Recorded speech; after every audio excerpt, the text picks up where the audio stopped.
ایک دن آئے گا اس میں اللہ ذات کا تصور پک جائے گا اور تصرف شروع ہو جائے گا.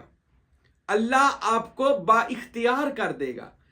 تصرف کسے کہتے ہیں؟ اس میں اللہ ذات کا تصور کرنے والا جو طالب ہوتا ہے نا، یاد رکھیں، وہ کسی بھی چیز کی طرف جب توجہ کرتا ہے تو وہ چیز خلق ہو جاتی ہے، وہ چیز بننا شروع ہو جاتی ہے.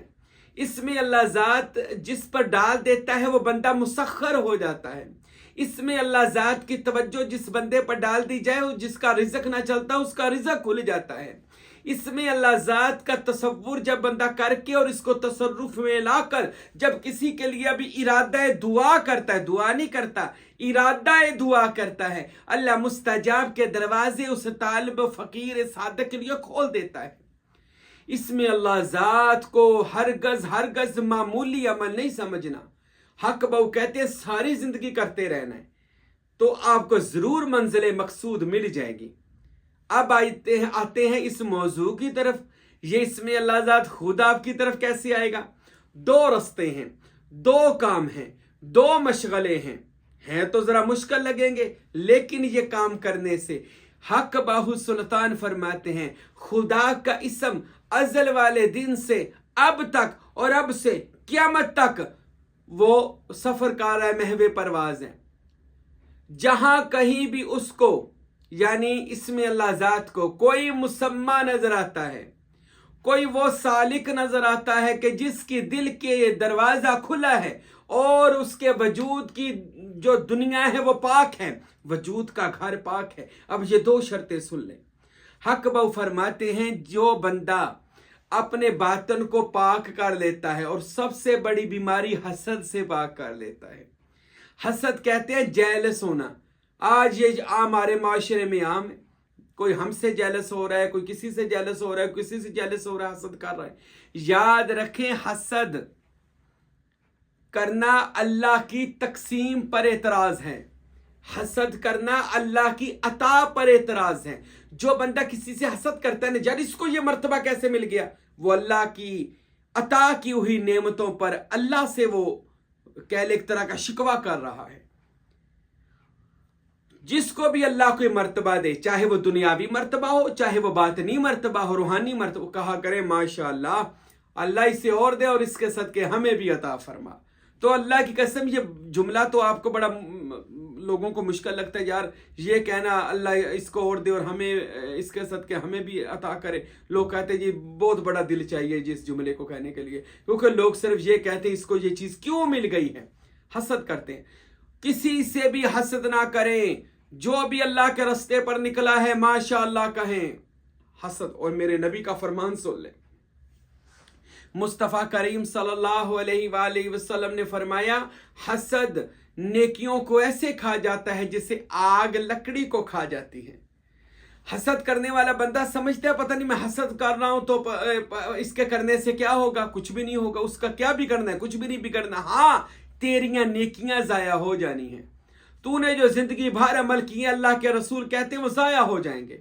اس لیے حسد کرنے کا فائدہ کیا؟ تیرے حسد کرنے سے کسی کا مرتبہ کم نہیں ہونا اور تجھے مرتبہ ملنا نہیں ہے. اگر تو حسد کو چھوڑ دے گا، حق بہو سرکار فرماتے ہیں اس کے فیض سے جو اس کو ملا ہوگا اللہ تجھے بھی عطا کر دے گا. اگر تو حسد کرنا چھوڑ دے گا. اب دل کو پاک کرنا ایک شرط ہے، دل کو غیر خدا کی محبت سے پاک کرنا، دل کو وسوسوں سے پاک کرنا، دل کو جھوٹ، غیبت، طمع، لالچ، ہوس، شہوت، ہر طرح کے گناہ سے اپنے باطن کی صفائی کر دینا، لا الہ کر دینا. یعنی کوئی بھی نہیں ہے اس وجود کے خانے میں الا اللہ، سوائے اللہ کے. اس میرے وجود کے اندر سوائے مالک کے کچھ بھی نہیں ہے. لا موجود الا اللہ، مجھ میں کوئی موجود نہیں ہے سوائے اللہ کے. لا مقصود الا اللہ، میری کوئی خواہش نہیں ہے، کوئی مراد نہیں ہے، کوئی تمنا نہیں ہے سوائے اللہ کے. جب طالب اس چیز کو اپنے اندر لاتا ہے اور دل کو صاف کرتا ہے، کسی کے لیے دل میں بغض نہ رکھیں، کسی کے لیے دل میں قدورت نہ رکھیں، جھوٹ نہ، کوئی اپنے دل کے اندر وسوسے نہ لائیں، خیالات کو پاک کریں، دل کو پاک کریں. اللہ کی قسم اگر آپ ایسا کریں گے تو کیا ہوگا؟ حق بہو فرماتے ہیں دوسرا کیا کام ہوگا. یفقی نور محمد صاحب نے بھی میرے مرشد گرامی حضرت سلطان الفقراء فقیر عبدالحمید سروری قادری کلاچوی رحمت اللہ علیہ نے بھی بارہا مجھے بھی اور لوگوں میں یہ بات ارشاد فرمائی کہ اے لوگوں اپنے باطن کو صاف کر دو. اور اللہ کی قسم یہ صوفیہ کی بات نہیں ہے, یہ تو مصطفیٰ کی بات ہے, یہ تو اللہ کریم کی بات ہے. اچھا, جب بندہ اس وجود کو پاک کر لیتا ہے, ایک کام. دوسرا کام, اب وجود پاک ہو گیا تو اس میں اللہ ذات کی طلب رکھنی ہے کہ اے اللہ مجھے اپنا اس میں ذاتی عطا فرما. پھر میں بتا دوں, حضرت حق بہو کہتے ہیں جس کو اس میں ذاتی مل جائے 100 صفاتی ولی اللہ اکٹھے ہو جائیں, ایک ذاتی کا مقابلہ نہیں ہو سکتا. ایک ذاتی 100 صفاتی ولی اللہ ایک ذاتی کا مقابلہ نہیں کر سکتے جس میں ذاتی اس میں اللہ ذات کی توحید کا نور شامل ہو جائے, جس کے وجود کے اندر خدا کا اس میں ذات آ جائے. اس کا مقابلہ کوئی نہیں کر سکتا, چاہے وہ جتنا مرضی بڑا چلے وظیفے کر کے جادوگر عامل کامل بھی بناؤ, اس میں ذات والے بندے کے سامنے نہیں وہ کھڑا ہو سکتا. اور یہ بھی میں آپ بات بتا دوں, بہت سارے سروری قادری مرید ہیں یا اس میں اللہ ذات کا تصور کرنے والے لوگ ہیں, وہ کہتے ہیں ہم پر جادو چل گیا. اگر آپ تصور اسم اللہ ذات کرتے ہیں تو نہ تو آپ پر جادو چل سکتا ہے, نہ آپ پر کوئی شیاطین حملہ کر سکتا ہے. دل بھی پاک صاف, اور تمنا کیا رکھنی ہے, پھر میں آ جاؤں اپنے موضوع کی طرف کہ اس میں اللہ ذات مجھے مل جائے. اب اگر آپ کے باطن کی دنیا, باطن کا وجود, آپ کی زمین دل کی پاک ہو گئی, حق بہو کہتے ہیں اب دوسری طلب آپ نے کرنی ہے. کیا؟ مجھے اللہ کا اس کے رسول کا اس میں ذات مل جائے. اچھا, جب آپ یہ تمنا پاک دل سے کریں گے نا, پاک دل سے, تو کیا ہوگا بھلا؟ سلطان العارفین فرماتے ہیں میں خود اس میں اللہ ذات لے کر اس کے دروازے پر آ جاؤں گا, خود اس کے دل کے اندر اس میں اللہ ذات کا نور داخل کر دوں گا, اور اس کے اس دل کو جو مردہ دل ہے بندے کا, اس کو قلب صنوبر سے زندہ کر دوں گا. یہی بات ہے حضرت فقیر نور محمد سروری قادری کلاچوی, ڈیرہ اسماعیل خان, نوری دربار کلاچی والے صاحب عرفان. آپ لاہور کالج میں پڑھ رہے تھے, ایف اے کے طالب علم تھے, اسٹوڈنٹ تھے, لیکن دل پاک تھا, دنیاوی خواہشوں سے دل پاک تھا. سلطان العارفین کی کتابیں پڑھی, ان سے عشق ہو گیا. دن رات حق بہو کی یاد آنی, آنکھوں سے آنسو جاری ہو جانے, کاش میں سلطان بہو کا ہو جاؤں اور حق بہو میرے ہو جائے. پھر دل کی دنیا پاک ہونا شروع ہوئی, آنکھوں سے دن رات آنسو نکلتے ہیں. یاد رکھے صوفیہ فرماتے ہیں کئی بار رونا, آنکھوں سے رونا آ جانا اس مقام کے اندر, یاد رکھیں وہ دل کو پاک کر رہا ہوتا ہے, وہ گناہوں کو دھو رہا ہوتا ہے. اگر اس رستے میں آپ کو رونا آئے تو جتنا جی کرے رویا کرے. سلطان العارفین کے اس لخت جگر محبوب نظر فقیر نور محمد سروری قادری لکھتے ہیں اپنی حیات سروری کتاب کے اندر کہ دن رات روتے رہتے تھے, اپنے کالج میں کمرے میں چھپ کر اپنے دوستوں سے چھپ کر روتے تھے. کیا؟ حق بہو کا عشق لگ گیا تھا. اور اللہ کی قسم, پھر جس کا عشق لگا ہو, اور عشق بھی کس کا؟ عارفوں کے بادشاہ کا, روئے زمین کے عارفوں کا بادشاہ باہو سلطان, جس کو حضرت محمد مصطفیٰ صلی اللہ علیہ وسلم نے اپنی بزم میں بلا کر تصور محمد دیا, تصور اسم اللہ ذات دیا, اور تصور اسم ہو دیا, اور لاہوت لا مکان کا شہباز بنا دیا.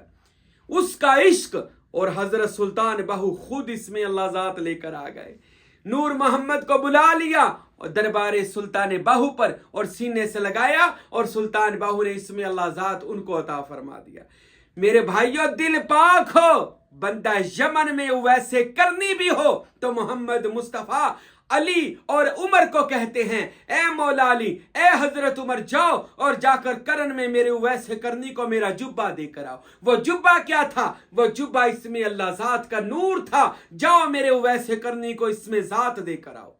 تو وہ چاہے ایک ملک سے دوسرے ملک میں دیوانہ رہتا ہو, محمد مصطفیٰ کو خبر ہوتی ہے. ارے جس سے عشق ہو جائے, عشق والے کو خبریں ہوتی ہیں. اور جو معشوق ہوتا ہے, ارے وہ تو یار کے عشق میں جب جلتا ہے, یار کو خبر ہو جاتی ہے اور اس کی طلب کو فوراً پورا کر دیا جاتا ہے. تو میرے بھائیوں, میرے دوستو, اس میں اللہ ذات اگر آپ حاصل کرنا چاہتے ہیں, آج سے حسد کی بیماری کو اپنے اندر سے نکال دیں, کسی سے جیلس نہ ہوا کریں.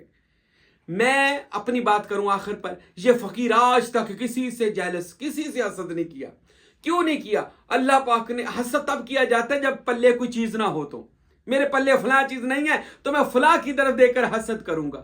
میرے مالک میرے مرشد نے مجھے بچپن سے، وہ پیر نصیر الدین صاحب رحمۃ اللہ علیہ کا شعر ہے کہ یہ تو زمانے کی محبت ہے، یا یہ تو زمانے کا پیار ہے نصیر، ورنہ ابھی جمع بھی نہ ہوئے تھے کہ پیر کہلائے۔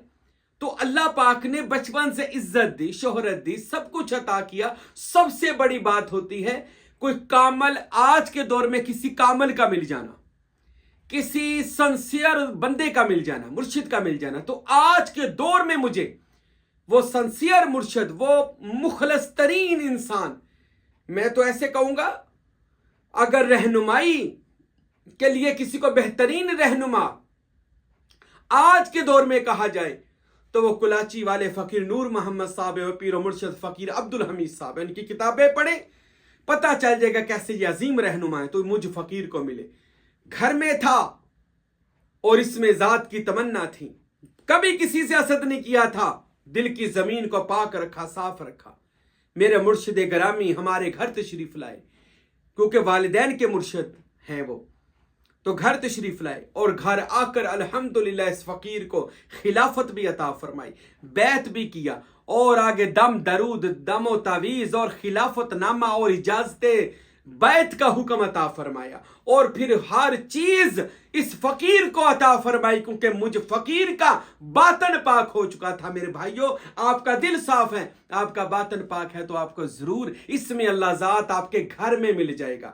آج سے اپنے وجود کو پاک کر لیں، غیر اللہ کو اور ہر طرح کے کہہ لیں اپنے دل کے جو ہیں اس میں حسد، غرور، تکبر ہے، باہر پھینک دے، اور پھر کیا کریں؟ پھر اس میں اللہ ذات کی طلب کر لیں۔ انشاءاللہ آپ کا پیر، آپ کا سائیں، آپ کا مرشد آپ کے گھر میں آ کر آپ کو انشاءاللہ ولایت عطا فرمائے گا۔ اللہ پاک سے دعا ہے خداوند اکبر ہم سب کو بھی اس میں اللہ ذات کی طلب عطا فرمائے۔ وما علینا الا البلاغ المبین۔